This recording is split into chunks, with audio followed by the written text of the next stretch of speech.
Planejamento estratégico. O Fenafisco constrói estratégias de trabalho para 2022. Senador Lazier Martins é entrevistado no Sindicato em Ação. Vice-presidente participa de reunião da União Gaúcha. Sindifisco RS lança campanha estadual de valorização da categoria. Estas e outras notícias a partir de agora.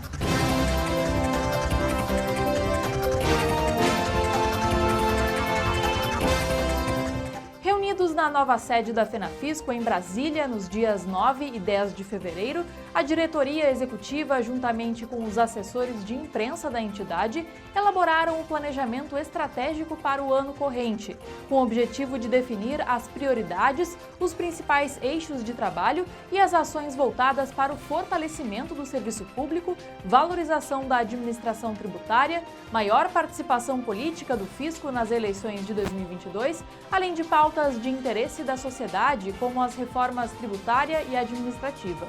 O encontro, conduzido pelos facilitadores Luiz Sérgio Gomes da Silva e Márcio Cruz, analisou o panorama geral dos trabalhos realizados pela Federação ao longo de 2021, questões de caráter administrativo e financeiro da entidade e propôs uma dinâmica voltada ao trabalho integrado. Durante a reunião, a equipe de comunicação da Oficina Consultoria e Gestão apresentou o plano de ações de mídia para as redes da Fenafisco para ampliar o engajamento e interações junto ao público geral. Segundo o presidente da Fenafisco, Charles Alcântara, a realização do planejamento estratégico da entidade anualmente é fundamental para aprimorar as ações da federação, de modo a fortalecer o desempenho institucional. Na edição do dia 11 do programa Sindicato em Ação, LAC entrevistou o senador Lazier Martins. Na ocasião, conversaram sobre as eleições de 2022, a economia e a política em geral no Brasil. Não perca! A entrevista com Lazier foi ao ar através da Rede Sul de televisão no dia 11 de fevereiro e está disponível no YouTube. Na edição do programa Sindicato em Ação, que foi veiculado no dia 19, LAC entrevistou o auditor fiscal da Receita Estadual do Rio Grande do Sul, João Pedro Casarotto. Eles conversaram sobre o regime de recuperação fiscal e os possíveis reflexos nas contas do Estado do Rio Grande do Sul. O vice-presidente do Sindifisco RS, Celso Magliani, participou de reunião com os conselhos da União Gaúcha em defesa da Previdência Pública e Social no dia 14 de fevereiro.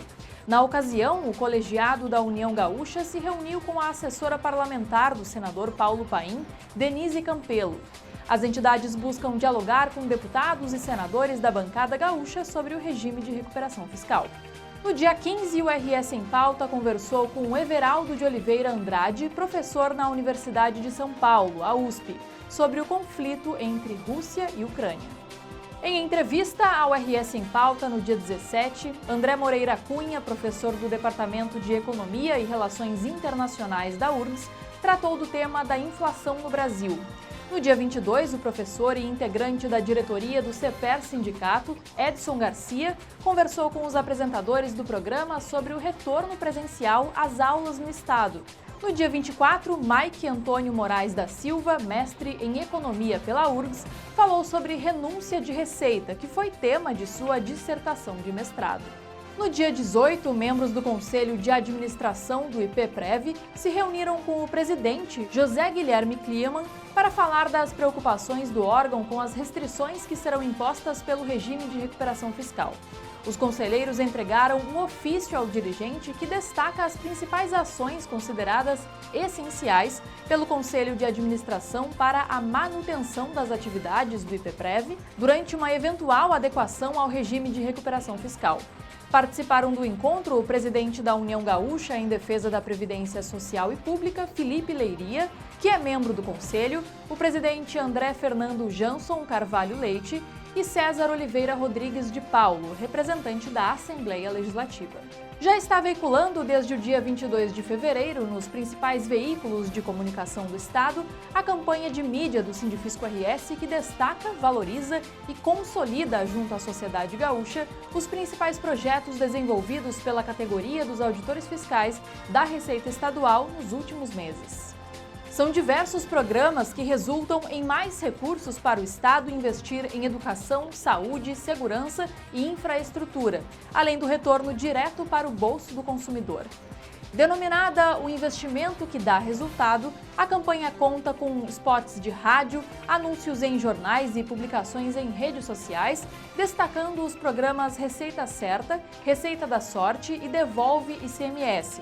Conheça os detalhes acessando o site do Sindifisco RS, sindifisco-rs.org.br. O Sindifisco RS está notificando seus filiados para que tenham cuidado com as correspondências que recebem. Algumas são falsas.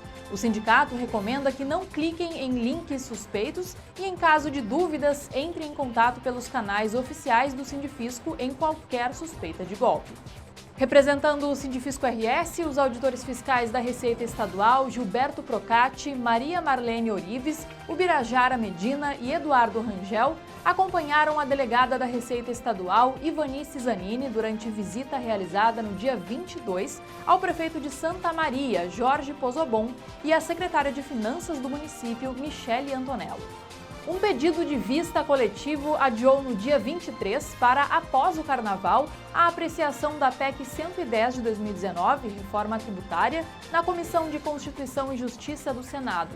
O relator da PEC, o senador Roberto Rocha, chegou a ler o relatório final a ser votado em plenário, mas um acordo feito com ele e com o senador Davi Alcolumbre, presidente da CCJ, adiou a apreciação para a data posterior.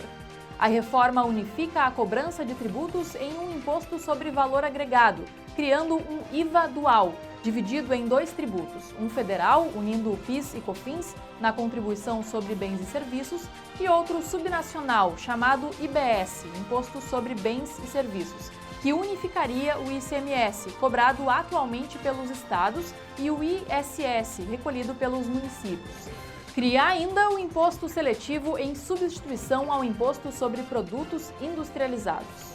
Dentre as alterações, segundo o jornal O Estado de São Paulo, o parecer alterado prevê que a transição do IBS da origem para o destino se completará em 40 anos, organizados em duas etapas de 20 anos cada.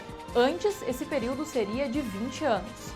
O texto mantém, no entanto, a transição de 7 anos para a substituição dos tributos. Para o relator, a mudança para 40 anos trará uma transição mais suave, para minimizar impactos na receita e atrair apoio de estados e municípios à proposta.